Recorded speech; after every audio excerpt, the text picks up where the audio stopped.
got Drew Hunter here. First race in Asics, or have you raced in this before? Kind of. Okay. I ran a underground road race in Florida for like a speaking engagement thing. Okay. And I was in an Asics kit, but this is the first sort of cameras on me race. So how did it feel? It feels great. Yeah, it's been a great transition, a great company. I'm actually heading over to their headquarters tomorrow. In Japan? No. Sorry, they're U.S. Oh, okay. Yeah. I will be going to Japan in May to do a race there. So, nice. Yeah, it's just been a nice change up. Everyone there has been amazing, and yeah, it's just been. I've been doing this for a long time, so it's fun to sort of just mix it up a little bit and meet some new people and have some new connections. And yeah, it's great to be an Asics athlete. How do you feel about your race out there tonight? Disappointed in the result, but I know I'm kind of old, but I'm still trying to figure out these longer races. I sort of just started doing them last year, and that was 10 seconds faster than I've ever gone out in a 5K, which I know sounds pathetic because that's the new standard, but I just don't think I was ready for that. All these guys have been racing, and yeah, it just was like I felt strong, but I just did not feel like I could sort of change gears. Like I'm running the 10 next month, and I feel like I'm really ready to do well there. Mm-hmm. But for whatever reason, it just didn't click today, and that's okay. I'm not like disappointed in how I put myself out there. I was up probably farther than I should have been. Like I probably should have gone to the back and run that sort of race, but it's okay. Why did you decide to run this one? I wanted to do something. Last year I went into the 10 sort of just with a huge training block, and it went really well. But I was in the B heat in that 10, and so I feel like I just needed something hard. I know all these other guys have been racing. Saw this 10 field, all those guys have been racing, and so I just was like, I don't know if I want to go in there just completely, have my first race be then. So I had another baby like 5 months ago, so I'm sort of just like, I've tried to take paternity leave, and by that I just mean like I didn't think about running for a few months, or at least racing, and so that's why I didn't really do anything this indoor until now, and made a quick trip out here. And like I said, I'm fitter than a 13, 17, but the times will come at some point. What are you trying to run at the 10? I would really like to get, low 27s is the goal, like 27:10. I feel like it's a really realistic goal. I ran 27:38 there last year. I'm fitter, stronger, in better shape, healthier. So yeah, that's sort of my goal, but I'm definitely gonna race it my way this time. Instead of, I'm not gonna race how I did here. I definitely think I like running towards the back and in these longer races and moving up throughout and getting confidence in that. So yeah. What is the status of Tinman Elite? Like, what's your coaching situation? Are you still part of that group? Is that group still a thing? Yeah, so my mom's still coaching me, and the team is basically deciding right now what direction they want to go into. It's sort of under one sponsor, which obviously is, would make it difficult because Reed is Adidas and I'm Asics, and Sam is announcing his new sponsor soon. So we're deciding if we want to go that route or we want to sign with one company and sort of make that our entity, and then other people would still be allowed to be coached by Joan, but they couldn't be in any of the media stuff.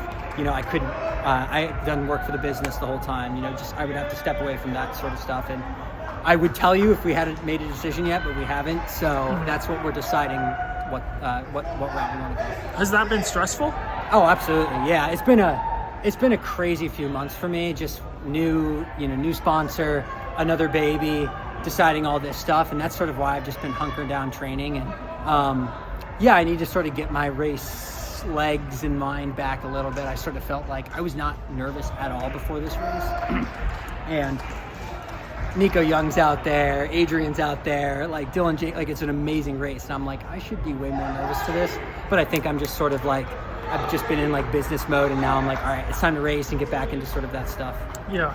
Well, I mean, what's the last few months, I guess, this off-season been like for you, having your contract come to an end and like having to deal with some of these maybe realities, the business side of the sport that you maybe didn't have to deal with as much earlier?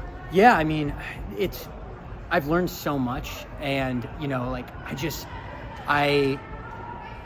weird. Like, I just sort of took for granted what it was like. I had a long contract with one company, and I just year after year did the same thing. I knew what I was getting paid, and things ended, and I sort of thought like, oh, I had a good year last year. I set PBs and everything. I was fourth at the trials right behind some really good guys.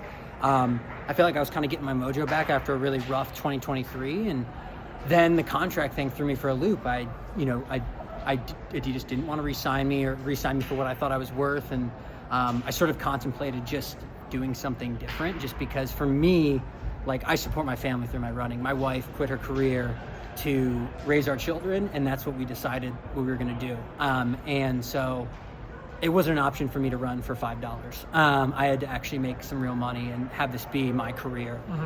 And that's why I'm super grateful that Asics wanted to invest in me. And I feel like I can bring a lot, running fast is really important, and I want to do that, and I am going to provide value through that. But I also just think there's so many other things that we can provide value in as athletes, whether that's just media stuff or, even just like, I have a stupid little newsletter. I get more messages from people when I put out a newsletter than like anything. It's like, they don't even care how I race. They just want to hear what I have to say about my contract stuff or being a dad or anything like that. That's interesting to them. And I was happy that Asics looked at me like holistically. Like, I want to run short road races. I'm running Boulder. I'm running, Cherry Blossom. Like, I want to do a bunch of different things. And I want to be valuable that way. And so it was sort of just figuring out all that stuff. But now I'm back in race mode, and I'm like, all right, I figured it all out. I'm with Asics, and now we just got to run fast. And that's sort of what my focus is now. Gotcha. What's the race in Japan you're doing?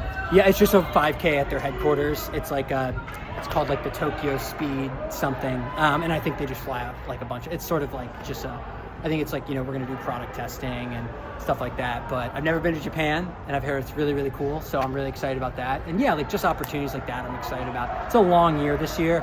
I've always said sort of like the best way for me to be prepared is to just have momentum going into USAs. That's what I did last year. Like, I just had like the easiest training of my life all year, because my mom was like, well, I just want you to be like happy and excited on the starting line, because everyone else is like burnt out and sort of just like hanging on by a thread. And I ran my best race. So I'm sort of just like taking my time. Like, I just ran 13:17. Some college kids could kick my ass right now, and I don't really care, because I know I'll be ready when I need to be ready. All right. Well, appreciate the time, Drew. Best of luck rest of the year. Yep.